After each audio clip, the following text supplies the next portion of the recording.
So the cool thing is that you're gonna get 2 of these this month. The bad thing is that your wallet might not like you.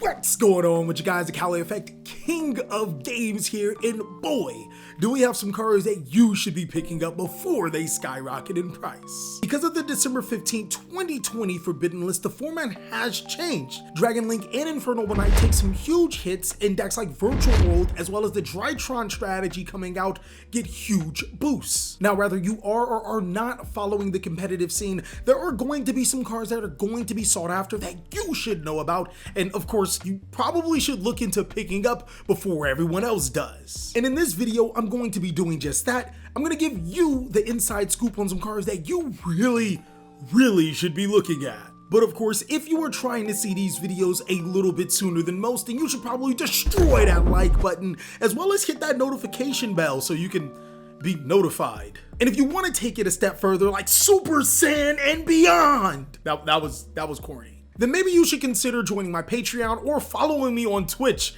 I kind of like drop a lot of hints throughout those, and yeah. And without further ado, let's jump on in. The first card we are going to talk about is a really good card, but unfortunately, it came inside of a structure deck that wasn't so competitive. Due to the structure deck not being an open 3 boxes and become top tier, a lot of the meta players may not have this card, but a lot of you rogue players, I know you love this structure deck, so odds are you probably have it. Lilith of Lady Lament is a level 3 Dark Fiend monster with 2000 attack. Like, seriously, who gave this card 2000 attack? Fortunately for us, it does lose half of its attack upon its normal summon, but that's not the reason why we're picking this card up. What Lilith does is that you contribute 1 dark monster to reveal 3 normal trap cards from your deck. Your opponent randomly selects it and you set it to your side of the field. Now, the reason why this card is just so good is because A, you can select the same trap card 3 times, and B, trap cards are actually really good right now. Especially when you have a deck like Eldritch that doesn't need its normal summon, being able to search either a core trap card for the strategy or being able to search a pivotal trap card to stop your opponent, that is a really good card. Also, just for future proofing, Lady Lilith is a quick effect, meaning that you can activate it on both players' turns, and yeah, that's the makings of a good card. Lilith is currently dwindling on the market and its current price is around $3. But if Eldritch continues to top at the rate that it does now, I can see more players jumping on the Eldritch bandwagon, meaning that the mirror match just might be important. Ice Dragon's Prison is a perfect card to stop the mirror match, and guess which searches Ice Dragon's Prison? Yeah, you guessed it. With us being years removed from the structure deck and no reprint incoming, I can see Lilith being about $8 a piece. This is a card that you are going to want to have and not need, then need and not have. Another one of those good old cards that just didn't see competitive play is Ghost Bell and Haunted Mansion. Now, Ghost Bell and Haunted Mansion seem to become competitive overnight, with almost every competitive deck using the graveyard or their banished pile in some way, shape, or form. Ghost Bell and Haunted Mansion is the front runner for just really good hand traps right now. And the best thing about this card is even though the demand will go up, Ghost Bell and Haunted Mansion actually has quite the few prints, so budget players rejoice. I mean, you're not gonna have to drop a lot of money to play Yu-Gi-Oh! But people that like nice cards, you're gonna have to drop a lot of money to play Yu-Gi-Oh!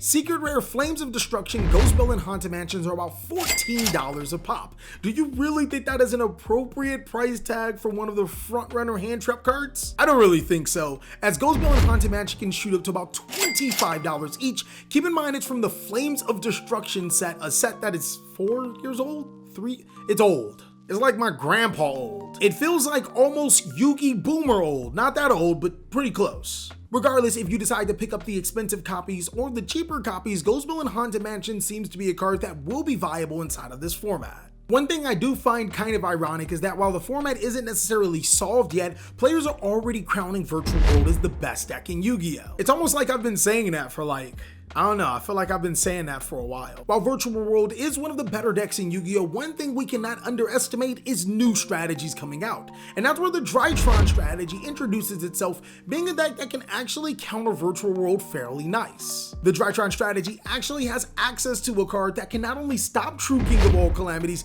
it can stop True King of All Calamities whenever it wants to. Imagine it's like Cyframe Gear Gamma, except you can have monsters and use it. Herald of the Orange Light is a card that I talked about in my previous buy these cards before they skyrocket in price video, so you might still want to check that out for some other good cards. But another card you might want to look into is Preparation of the Rites. Now, Preparation of the Rites does have a few prints. It has a super print, it has a comma print, it has a ultra print, and even a cheetah print.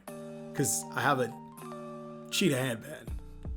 Alright, I'll stop. The printing we're going to specifically target is the ultra rare copy of Preparation of Rites, mainly because it's the highest rarity, guys. Come on, think big. The cool thing about Preparation of Rites is that it allows you to search Cyber Angel Benton, and when you activate one of your Drytron monsters effects tributing the Benton, you can search Herald of Orange Light if you didn't already have it in your hand. Now, this alone should give you the information that you need about Drytron, the fact that it can search a search card that can also search a hand trap. As long as it plays enough fairies, it can pretty much stop any of your hand traps as well as help break boards. I've been trying to put players on a Herald of Orange Light, but nobody don't want to listen. Ultra rare copies of Preparation of Rites are about $2 each right now. If you want the highest rarity for your highest rarity decks, then this might be the opportunity to do so. And don't worry, ladies and gentlemen, again, there are multiple copies of Preparation of Rites. There are Preparation of Rites for everyone. So you guys go ahead and get those, and I'm gonna cop these ultra rares if you were here for the video. Now, it's crazy that I talk about Drytron and how it can search just about anything in the deck, because the next card that we're going to talk about is actually a really good counter to the Drytron strategy. Mistaken Arrest made its debut in the Clash of Rebellion set and pretty much has been dormant since then. This card has never been competitive in its existence just because of its clause. You know, the clause where you can't search cards on your turn, that can be prohibitive. But in today's Yu-Gi-Oh, there are so many good Yu-Gi-Oh decks. Some of them don't even need to search past turn 1, they're pretty much all set up to go. Mistaken Arrest is an amazing card for decks like Drytron or Rocket Dragon Link, mainly because it shuts off searching for the duration of the turn,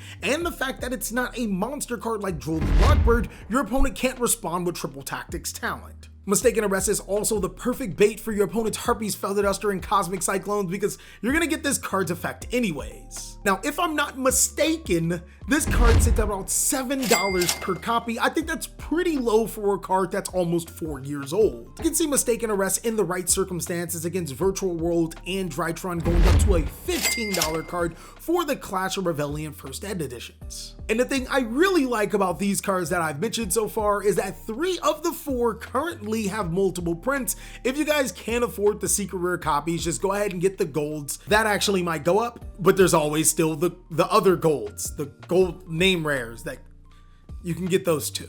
A card in a really interesting and weird spot is Coral Dragon. Now, Coral Dragon does have 2 prints, an ultra rare and a secret rare. The Dark Illusion secret rare is already at $10, but the ultra rare is looking a little low. Coral Dragon just so happens to be a fantastic card for Virtual World strategies. Not only does it allow you to discard a card to destroy a card on the side of the field, it allows you to draw cards when it's synchro summoned. Personally, I can see secret rare copies of Coral Dragon being $15 to $20, but more importantly, I can see the ultra rares climbing up to about $7 a pop. Both rarities of Coral Dragons weren't necessarily a cakewalk to get, so I think it's going to be a card that players are going to seek after and realize that they don't have.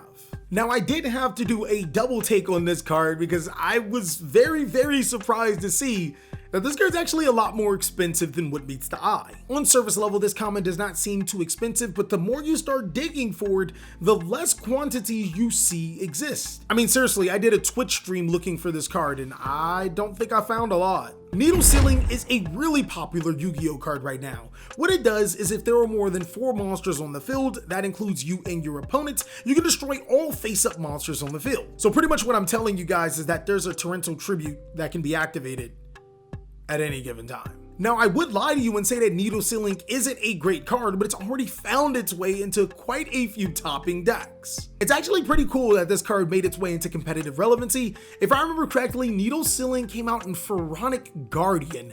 I had to be about in the 6th grade when this card came out, and boy, did I love it.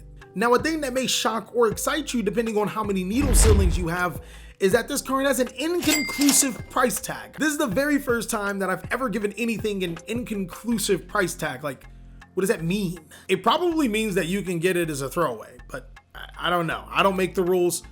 I do make the rules.